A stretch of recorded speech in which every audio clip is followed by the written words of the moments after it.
All right, everybody. Here we go. We're going to get started. Feel free to get up and use the restroom if you need to, but this is going to be a really great panel. We've had some discussions over the last few weeks getting ready for this, and we're excited to share our perspectives with you.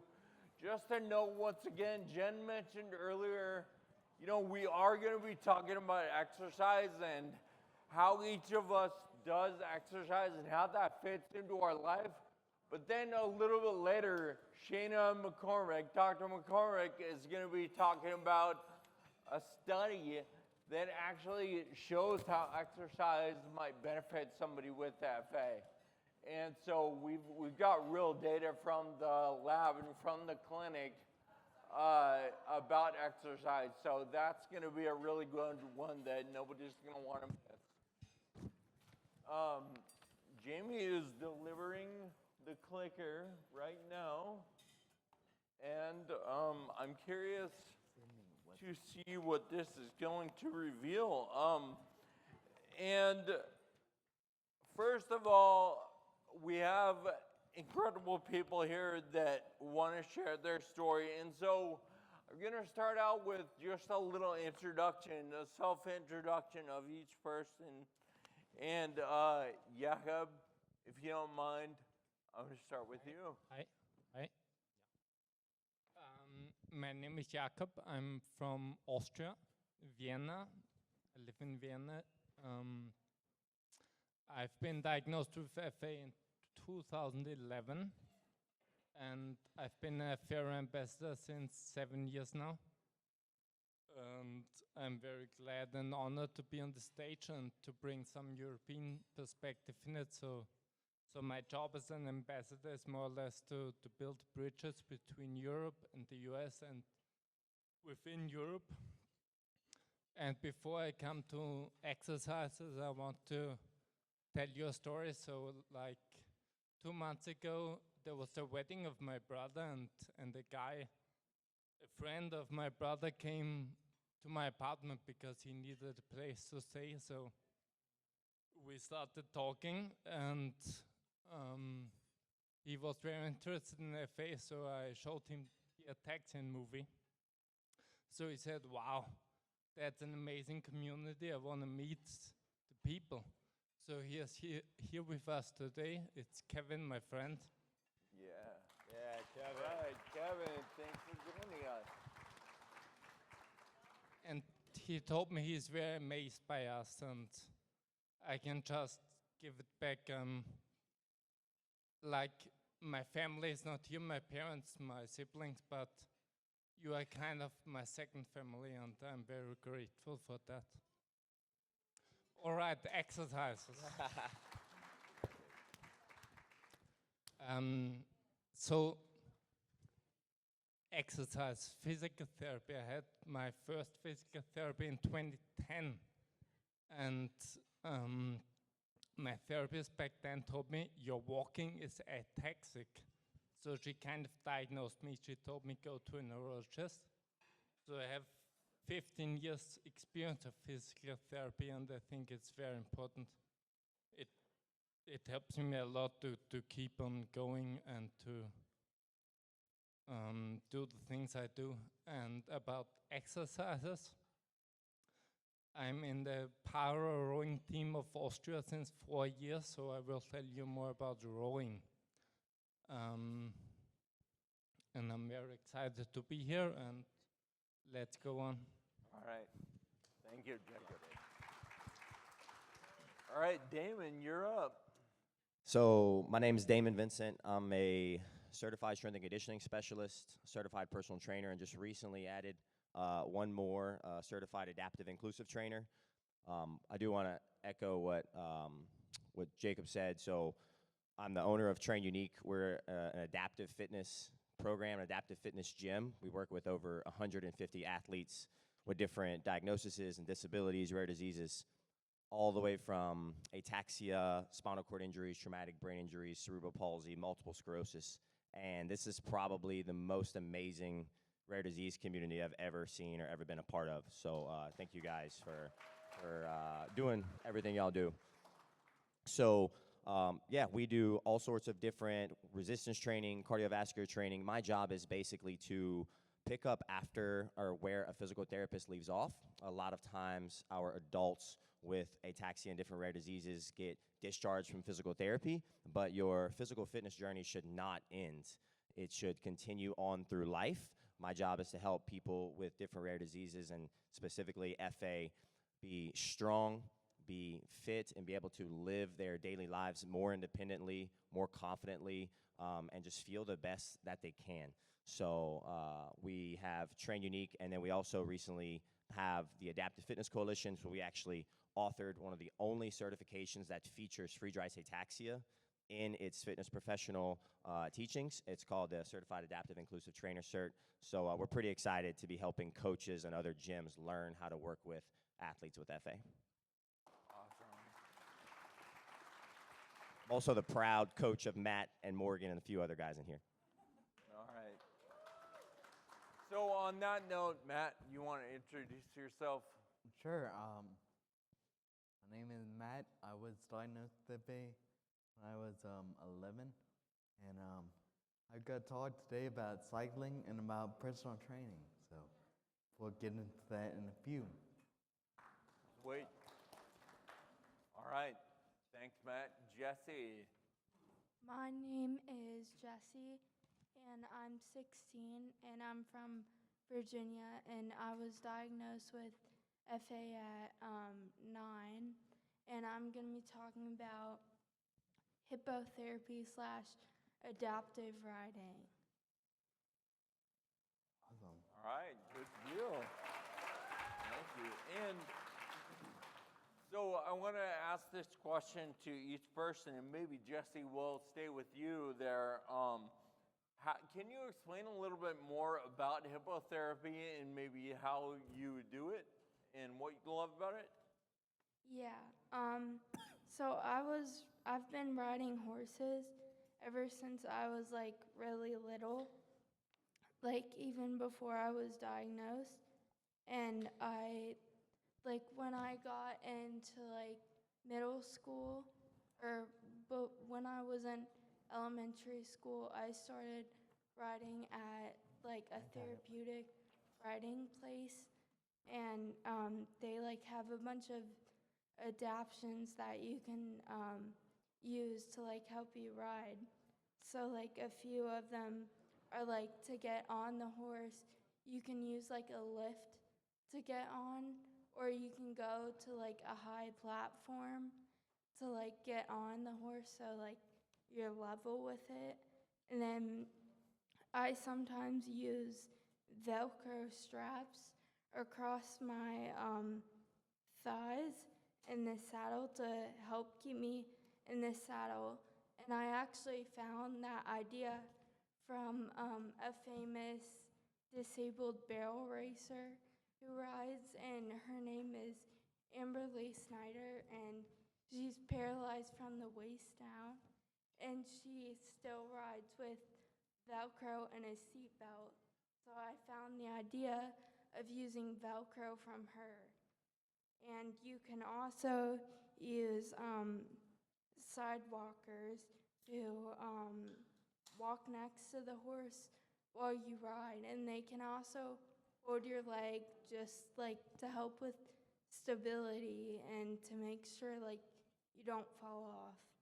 And horseback riding really helps with your core and your strength and definitely balance, because I looked it up, and horseback riding is like one of the like best balancing sports that you can do. So yeah. Awesome. Thanks, Jessie. I think this is really helpful because I think a lot of the things that we hear when we're diagnosed with FA is that life is going to be limited. But I think you're showing us with your horseback riding that doesn't have to be the case. You can still do what you love, so thank you. And Jakob, can you tell us a little more about rowing? You mentioned it and wanted to get a little more details. Yeah, of course. So, as you see here at the screen, there's a difference between winter and summer. So I live in Austria. It's quite cold in winter and quite nice in summer. So I do indoor training in winter on the ergometer, and outdoor training in summer at the river, at the Danube. So there are different disciplines in para rowing. Like there's PR1, PR2, PR3. So I do the PR3. I use my legs because I think as long as you can use your legs, it's important to train them. So I sit on the erg and use my legs, because the good thing about rowing is that you use all your muscles when you do the PR3. When you do the PR1, you just use your arms. When you do our PR2, you also use your upper body. So if you're in a wheelchair, you can use a seat on the erg or on the boat and row with your arms. So it can be for any stage of FA, I would say. And so what else can I say? As a coach, I have a team who motivate me a lot. In the boat outside, I can do single, I can do double, I can do 4 or 8. If I do single, I need a wider boat, because I used to fall in with the flat boats. I fell in like 5 times, and it's a bit scary. So my coach gave me a coastal boat, which is wider, and now I can also do a single. And for me, it's a lot of fun, because I love to be in nature, and it combines nature and exercise. And I encourage everyone to try it. I mean, it's a different sport, but what I forgot to say, another FAR inspired me to start rowing. So you can find him on Instagram. He's called the Ataxian Athlete. And he told me how beneficial rowing is, and that's how I started it. I love it. I love how you explained that almost anyone can get involved depending on the different adaptations that are involved. So thank you for that, Jakob. Matt, can you tell us a little bit about your exercise stuff? Sure thing. Back when I was diagnosed, I was 11, so it was a couple years ago. And the first thing I noticed when I kind of retreated from everything in my life at the time, which involves a lot of sports and stuff. So kind of went to the back burner for a while, didn't play sports, and kind of lost that ability. And that was kind of where I was. I just paid attention in school and did my good boy stuff and quit thinking beyond that. But then a few years later, I saw a video that you guys might have seen called the Ataxia. Saw this FA dude able to ride around, and Jakob and Damon and I were talking yesterday, and we think that really inspired the FA community, because we saw somebody pushing beyond their limits and doing what they were able to do. So because of that movie, I got a cycle and started cycling, and then a few years later, I got in touch with a friend who had a unique gym and started going there. And I absolutely loved it. Getting older with the FA, we all know it involves giving up a lot of things that you were used to. But this way I found I could hold on to that. I could still be as active as I wanted. It's different now, but that's not a problem. That's where I am, and I'm okay with that. So maintenance and adaptability is a huge thing for me. I love cycling. I love training, even though my coach is up here. But I am where I am, and I'm happy to be where I am. Awesome. Thank you, Matt. You'll be surprised to know that you kind of made me cry a little bit. So thank you for your kind words. Damon, can you tell me a little bit more maybe about how you train with Matt and other adaptive athletes, and just kind of what's involved there? So, of course, we approach it on a diagnosis case-by-case basis. So we're going to look at first, like, what is the diagnosis? Obviously, with FA, there's a few key points that we're focusing on. I guess I'll start from the top down. So, like, number one, a lot of our FA athletes in here use wheelchairs. So there's going to be kyphosis of the spine. There's a lot of people in here that are leaning forward. The shoulders are starting to round out. So, of course, number one, we're going to attack the shoulders, shoulder strength and shoulder mobility with body weight exercises, with bands, with strength and conditioning stuff. We do lots of push-ups. We try and get out of the chair as much as possible, not only for the shoulder stability stuff, but because, again, wheelchair users, when you spend most of your day in this 90-degree angle, your hips and your body tend to form to your chair like this. So we try and get our athletes out of the chair as much as possible. Try and get them either standing or on the floor. So we'll use like an exercise mat, transfer it to the table, do push-ups and shoulder taps and thoracic spine mobility, and then lots of core stability, lots of planking, lots of things that open up the hips out of this 90-degree angle. And then, of course, we try and stand as much as possible. Again, using a wheelchair, there's not a lot of opportunities for use your legs, but most people with ataxia still can engage their legs with some assistance. So we'll use that like a rack, or my athletes that I train online at home, we'll teach them to use their sink, put their hands in their sink, put like a pillow up against their knees, and have them squatting and standing and trying to engage those muscles and the quads, the hamstrings, the glutes, the lower back. If you don't use them, you lose them.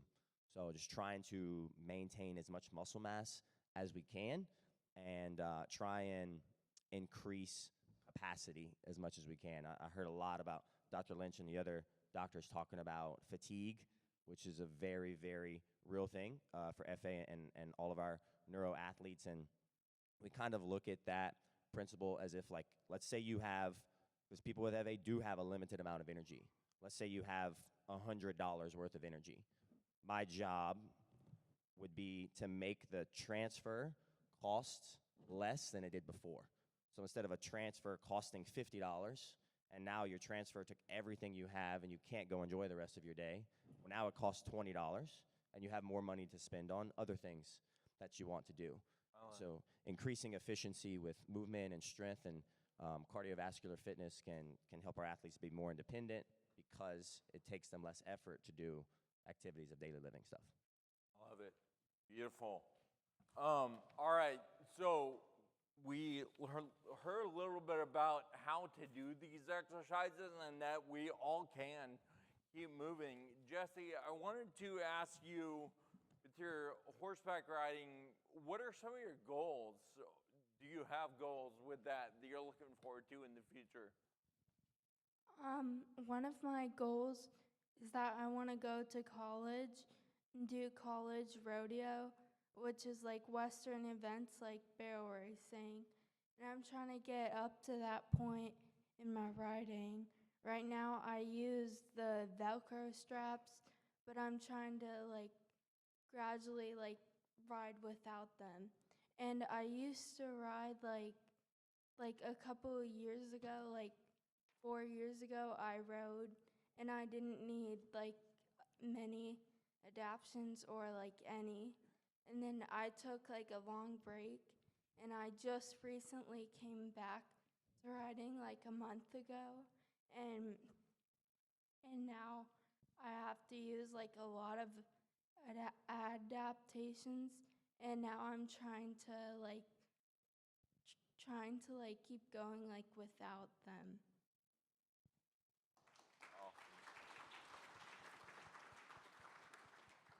And Matt, what are you looking forward to? What's your progression in your fitness journey look like in the future? My progression in fitness has been basically fitness is kind of adaptable for everything. That's my Cajun roots is like seasoning. So it's like a little seasoning that helps me transfer, helps me stand up, helps me do things I need to do every day a little bit easier. And that is a small victory for me. So I'll keep doing whatever I can to get a little better every day. So I'm glad for that. Beautiful. And Jakob, how about you? My main goal and motivation is to keep up a good life quality and to be happy with what I do, and that's like, I think it's very important that you have fun in whatever exercise you do, so that will keep you doing it. And goals, we also have competitions, so we have indoor competitions and outdoor competitions. The video you saw was from Vienna, and I want to share a little story. So in June 2023, I went to Italy and competed in a FARA rowing international competition, and I represented Austria, so I never thought that would happen in my life. What's the thing is that they're all kind of different disabilities in rowing, and FA is a tough one. As you know, it's like affected all the coordination. There are people there with, I know, who cannot move their leg or whatever, so it's not the same as FA. So I got there and I competed in a single race, and I had 4 races within 48 hours. And my coach from the beginning said we have to get you under 15 minutes, so it's a 2K, it's like 1.4 miles. And it was very tough, and the first ride was like 16:50, and I was like, boom, that's gonna be tough. And the second one was like 16:10, and then the third one was 15:40. And then they came the last one, and like that, the guy who won needed 8 minutes to compete. So I just drew against myself, more or less.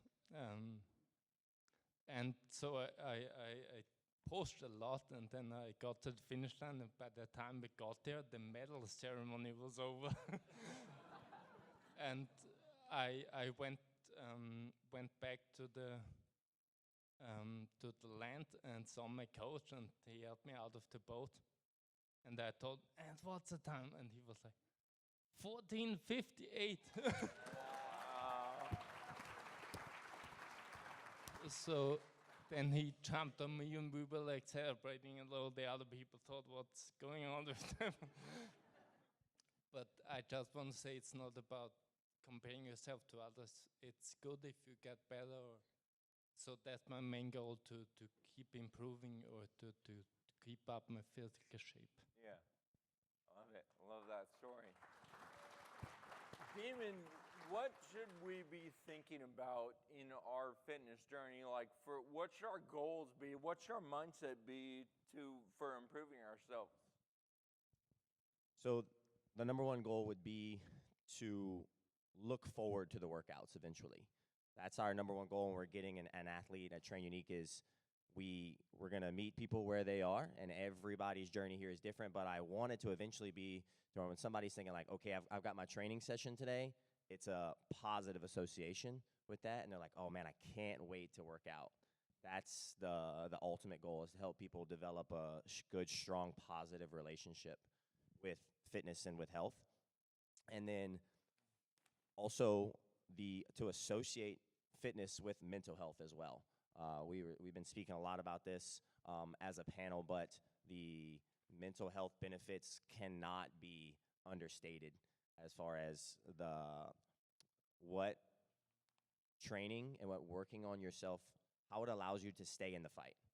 And so I have a disorder called congenital adrenal hyperplasia. Dr. Lynch spoke about adrenal insufficiency. It's kind of an aggressive form of adrenal insufficiency, and I remember that's kind of what got me into fitness, was when I was a young person, like a preteen, battling the clinical trials that I've been on and the steroids and all the medication, and just how I felt like a victim of my diagnosis, and how fitness allowed me some ownership and a little bit of control over my diagnosis. And I like just hearing and being part of this community, hearing how some people feel like they don't have control over their own bodies and how they don't have control over their own situations, but you do have control over your habits and your routine.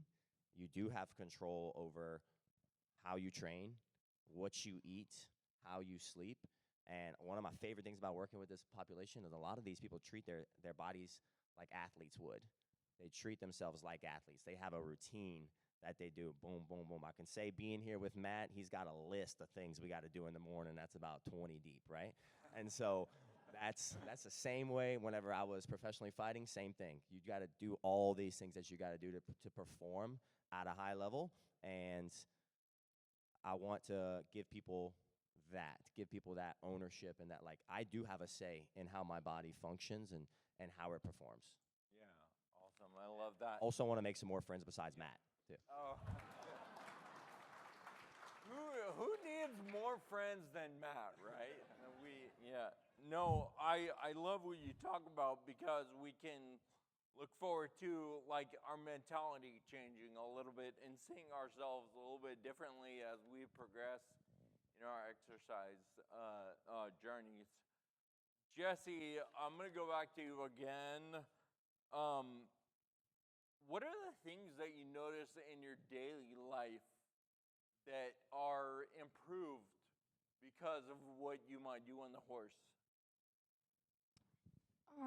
With riding, I definitely feel like when I'm sitting and like I go to stand up, like I can definitely stand up quicker and like easier. And it definitely makes my core stronger, because like you have to sit on the horse and like you can't really hold on to anything. And yeah, and like I notice that like when I'm sitting like without support, like I'm not swaying as much. And I horseback riding, it definitely like makes me happier like every day, and makes me like look forward to something every week, because ever since I was diagnosed, like I've really wanted to do like a sport and be included. Like my sister and all my friends, they do like travel sports and like stuff like that. And I've always wanted to do a sport too. And I feel like horseback riding is a sport that like I can do, and it makes me feel included with everyone else.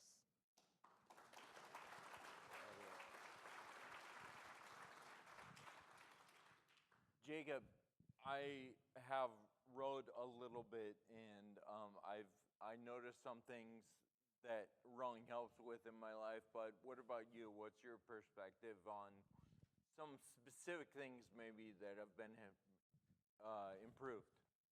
So I think when we go to physical therapy with FA, they always talk about core, and rowing helps a lot with the core stability. And I feel that I got a lot of muscle, so it was good for my confidence to start rowing. And what I like about this movement is that it's so difficult and consuming for me that I don't have space to think anymore. So it's like a kind of relief for me. I have 1 hour where I don't think, and that's one part. The other part is that I like to work out and to sweat and to feel the endorphins, and they make me very happy. So that's really something I love, and I've been having problems with depression for like 4 years, from 2016 to 2019, and rowing and exercising helps a lot. especially in winter, just to, so my mental health is like, depression is gone, I feel great. Doesn't need to be for everyone, but I encourage everyone to work out and to do something and to move and to live. Beautiful. Thank you. Matt, what about you? What do you notice in your daily life that maybe is improved because of your exercise? Sure. Maintaining is a big thing for me. Typically, when you hear things like maintenance at conferences like these, they're kind of a downer. But to me, who's watched a lot of my abilities go away, maintaining what's important is so efficient for me. So things like upright strength, like being able to sit upright, being able to transfer every now and then, that is super important to me. So really great for that and watching those things grow. Hopefully maintaining those, hopefully getting a little stronger every day. And another thing I want to mention about it is adaptability. I'm talking about where I am, but I think everybody in this room has a different FA story. And there is something for any of us to do. Whether we're ambulatory, whether we're in a wheelchair all the time, there is some part of it that we can stretch ourselves, that we can grow from. And I think that is super special, being in that mindset where you can challenge your bodies in ways that you normally wouldn't. So I'm really grateful to have that part of my life. I'm really grateful to be in that space and look forward to continuing. Awesome. All right, thank you, Matt. And then, Damon, are there things that your athletes have told you about that are improved in their life because of what you guys do in the gym? So one of my favorite things about coming, this is my third year with Matt. And so third year attending the FARA Symposium, and unfortunately, I got demoted from his trainer because I have a lot of athletes now, and so I have a trainer that works with Matt. And so this is like one of the few times per year that I get to put my hands on him and see how he's living day to day. And I think that it's a combination of obviously the training that we're doing at Train Unique, but also this, the amazing progress that we've made with the treatments that are out.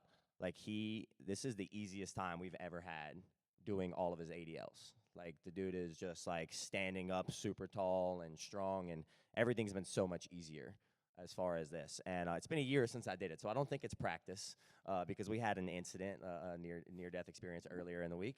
So it's not practice; it's truly Matt's body. And so yeah, the big things that I see are the leg strength, the ability to stand up taller, because I think we focus so much on out of the chair. So whenever we stand up, the hip flexors and the lower back aren't pulling so hard trying to pull them down.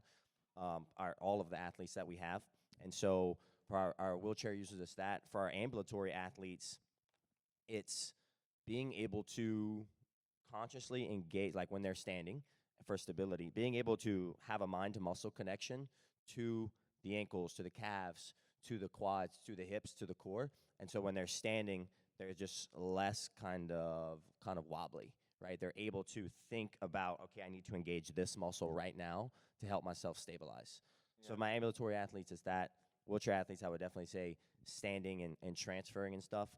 But I think going back to is the mental health. Like seeing, like Matt was saying, mathematically, anything is better than zero. Like if you work out once a week, it's infinitely better than not working out at all. Twice a week, 3 times a week. I mean, these are huge differences than not moving. And seeing the ball get rolling for somebody, and then seeing them in that headspace of like, oh, we're in this thing, like we're in this fight every single day, that is by far the coolest thing that I see in all of our athletes. Awesome. I love that. Yeah. Let's get going. So, Matt, I wanted to ask you, what's your favorite thing about staying active in the activities that you do? So when I was first diagnosed, I was in the athletic world. So I was able to get in a situation and kind of turn on my thoughts and just be into it for a while. And for a long time, I thought that was gone. I thought that was just a part of FA that I lost. But being into cycling, being into training nowadays, I can get back into the mindset where I can turn off my freaking brain and just focus on things that I may not be able to do all the time. And that's super engaging for me. I love being able to do that. So, yeah, that's what I love about it, just being in the mindset of not allowing FA to run my life and be a part of doing something on my own. So I love that. I love deleting the victim mindset because I'm not about that. Yeah, love it. Thank you. Jesse, you told us about the things that, the practical things that horseback riding helps you with in your life. But what do you love about horseback riding? You know, it gives you a lot. What is your favorite thing? My favorite part is getting to groom the horse, like brushing it and giving it a bath. And I used to do shows when I was younger and I rode.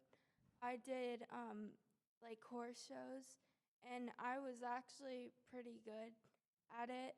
So I would like to get back into that once I get riding more, because that was one of my favorite parts, because I love to keep going back every week and just get better and be the best that I can.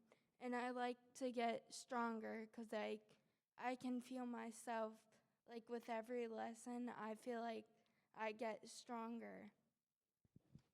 And I feel like horseback riding is one of the only sports that I can do with FA, and it gives me freedom kind of and independence, because if you just keep working at it and getting better, then you can do it and you can ride independently.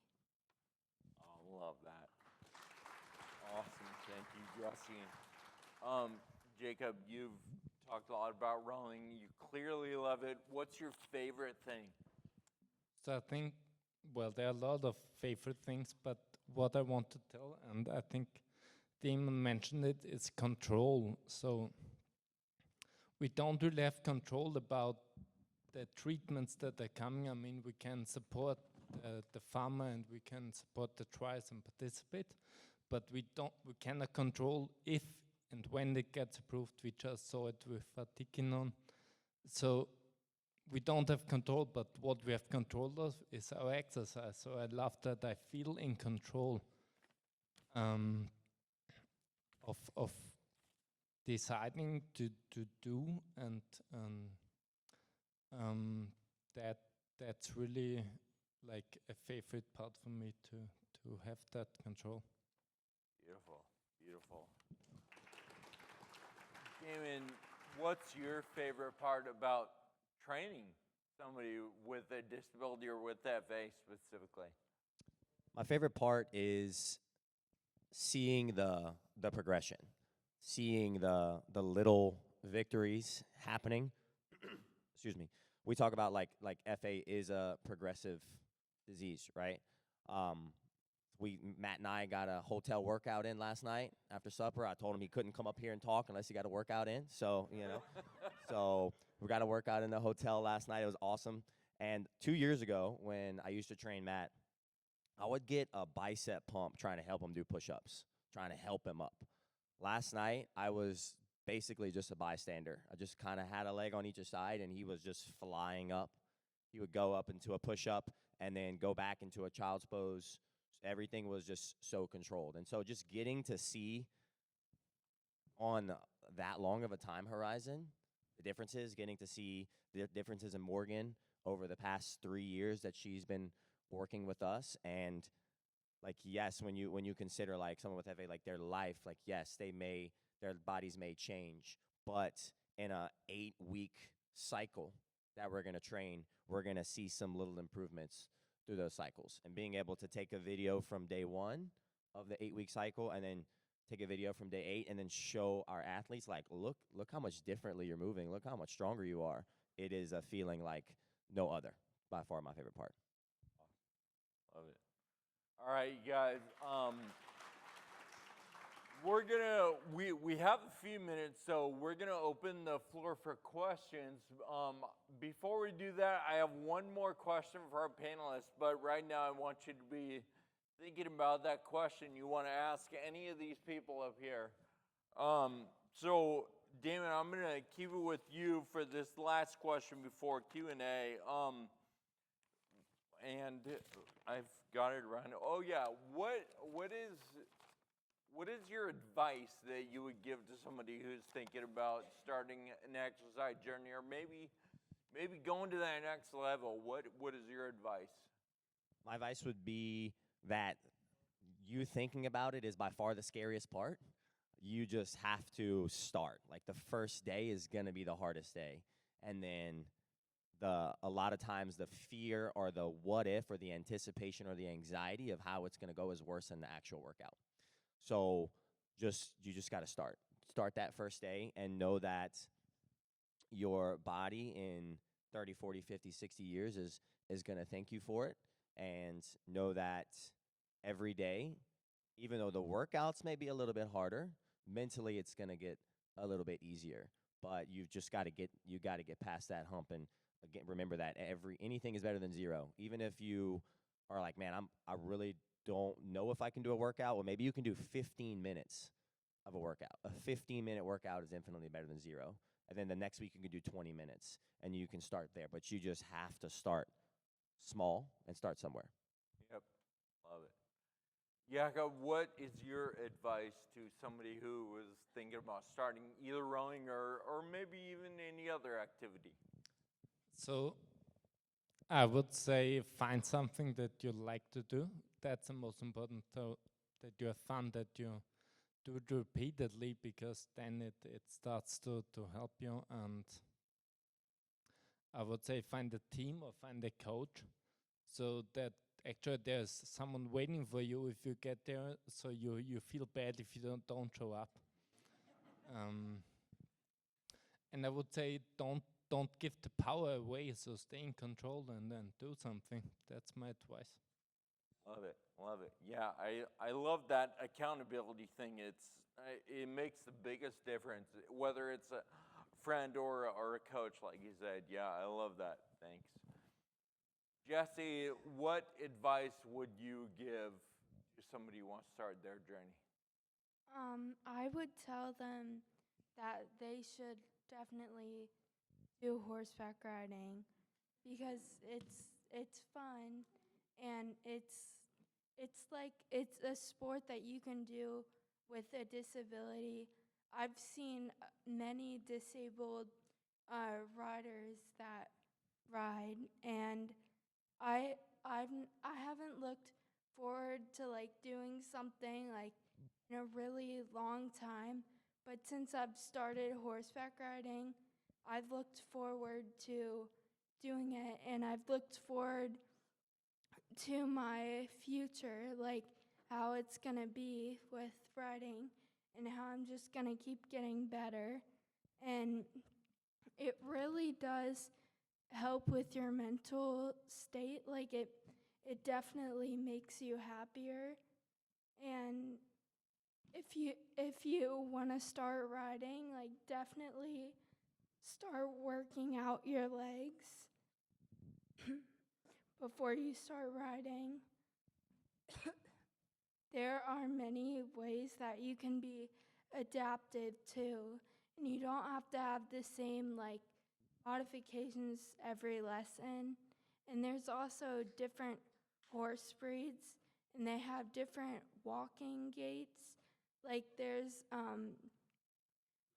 at my grandparents' house, I have a horse there, and she's a Tennessee walking horse, and she has a special type of gait. So when she's walking, it's like a lot smoother than other horses, which helped you stay on.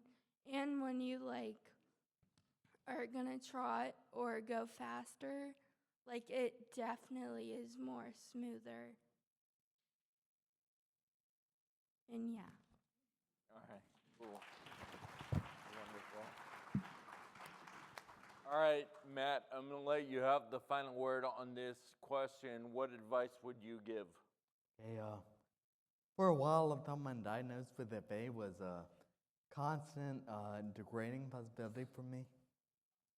So that's how I lived for a long time. But being able to be a part of an adaptive exercise was really something for me. It really changed things around.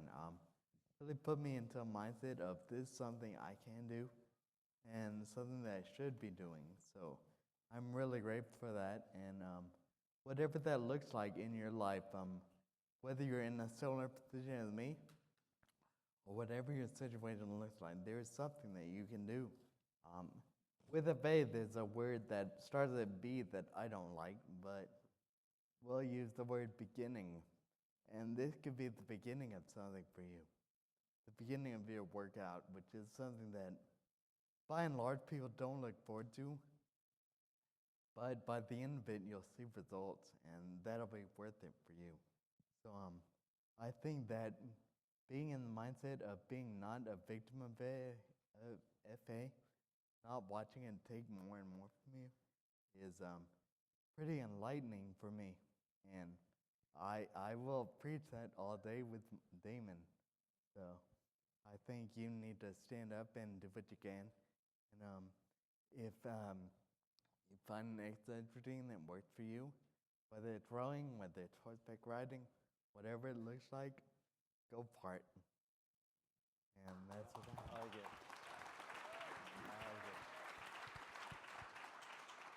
So this is the thing that I love about community. We have so many people that have experiences that could improve your life. And that's what it's all about is today is engaging with each other and learning from each other about the things that we might be able to do to improve our lives. So on that note, I do want to open to questions for anyone to learn from some experience. We've got Ron here running a mic. We've got quite a few questions.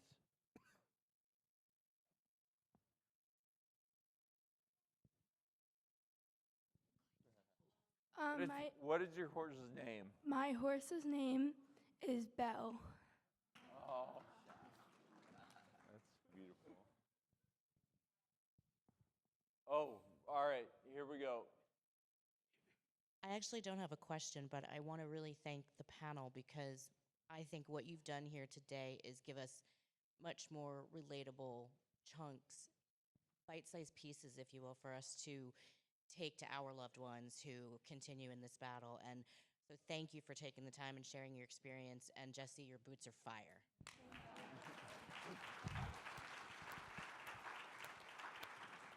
All right, over here. Can you hear me? Okay. Sir. Where does someone find an adaptive trainer in their area? Do you have like a way to network and find that? I know you mentioned that you do online training services as well, but where would somebody find somebody that is capable of doing that? So you can look up adaptive trainer near me. There's only 2 certifications in the whole fitness space. Mine, which is certified adaptive inclusive trainer, which does cover FA. They have another one called Certified Strong, which is more on the developmental intellectual side, but a good certification nonetheless. So if you look up a certified adaptive trainer near me, then it should bring up some gyms that maybe have some associations near you. Where are you located, if you don't mind me asking? Central Ohio. Central Ohio. Okay, I have a couple gyms out there. Maybe we can talk after, and I can see how far you are and see if we can get you hooked up. All right, thank you. So this is kind of a comment for the parents to add on to the therapeutic riding. I also live in Virginia. I actually know where she rides. It's an excellent facility. I volunteered at a therapeutic riding for the last 16 years. So I'm on the other end of this to make some of your parents going, I'm not putting my child on a giant horse. It's very safe. The first thing you want to do, they have therapies, they have facilities all over the U.S. You want one that's PATH certified, which means they have to have certain criteria that they fit. The horses are really almost bulletproof. I mean, they're bomb-proof. They're fabulous. They test them with all kinds of different noises. They test them with all kinds of different wheelchairs or mobility devices. They really test them, and the horses that are there are very, very good. You may ride with a horse leader, two sidewalkers that will have different holds depending on what your child needs, and they're all trained. You may have a horse leader and one sidewalk. You may have just a horse leader. You may have a spotter, or you may ride independently. It is as safe as you can possibly get on a horse, because they are horses, but still, it is very, very safe if you go to a good facility. And I personally, at mine, I've never seen anyone with Friedreich's, which is so weird, but I've personally seen people that at the end, using a wheelchair, that at the end of the lesson, their legs, which had been kind of parallel, their thighs parallel with the back of the horse up high, they ended at the end of a 45-minute lesson in a normal riding position. It is that good for them. It helps with digestion. It mimics a person walking. So if your child isn't walking, it will help mimic that also. And it's very good for your core. And it just as an example of how far you can possibly go, we actually have a Friedrich's member in the community who was at the Equestrian Paralympics and won medals.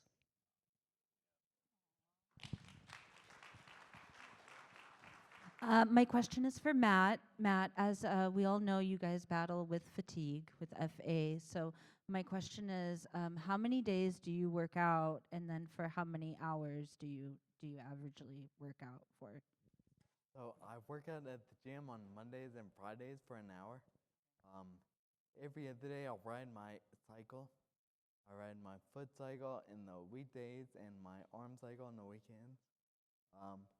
So typically about an hour every day is something I could do.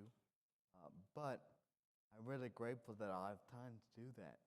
So I think that a lot is better. An hour a day is awesome, but if that won't fit in your schedule, I think any time more than you normally do in the adaptive exercise is worth it for everyone. So yeah, that's what I do. Whether or not you do it that way is completely your call, not my call. But that's what I do, and that works for me. All right, last question. Mr. Right down here. Mary. Sorry, yeah. I like to ask Oh, so I'm many sorry. questions.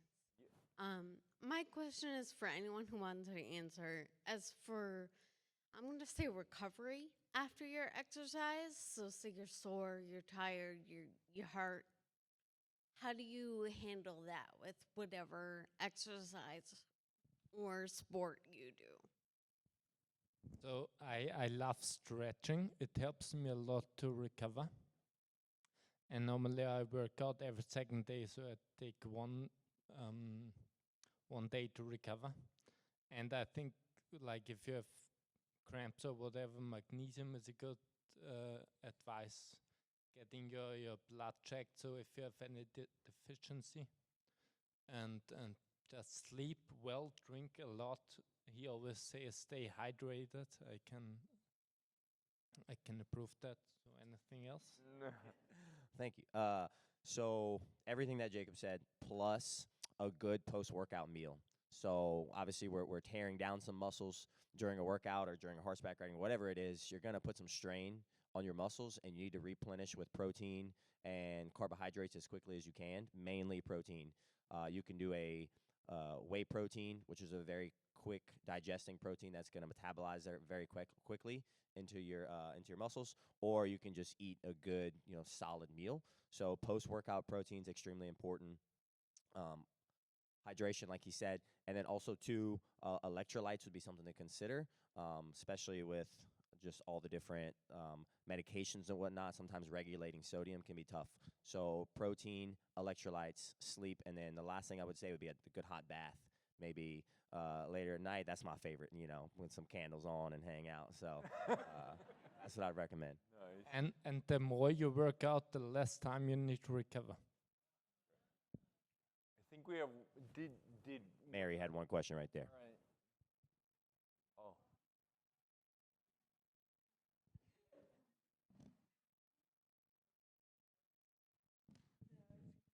Thank you.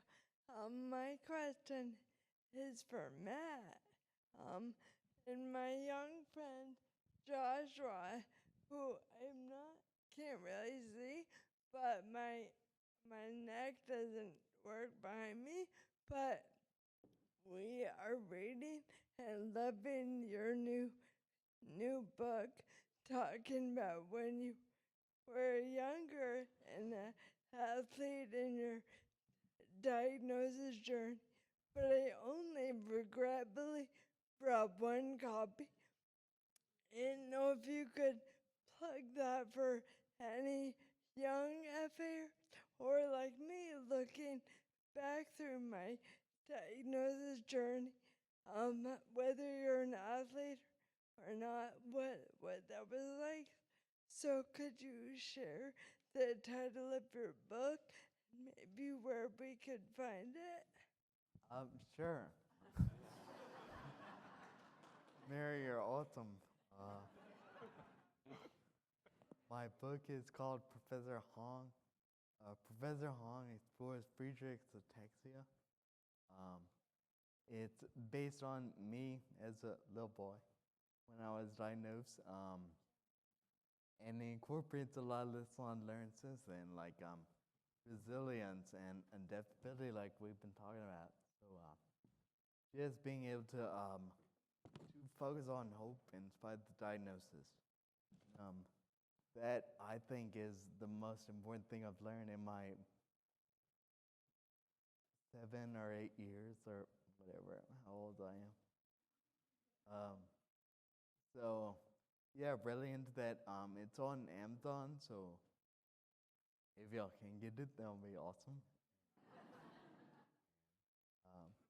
But regardless, whether you, I don't want to say whether you get there a lot, get it, but being out here, I think, is a part of that story. I'm trying to inspire hope in what I do. If exercising that routine helps out anyone else, please get on board with that. Please do it for yourself, because we'll see what works for you. We'll see what adaptabilities need to be required, and then watch you go from there, and it'll end in positive results. So please consider checking it out. All right. Well, you guys, we hope that this got a few of the gears moving and can inspire your fitness journey. Let's hear it for all of our amazing panelists today.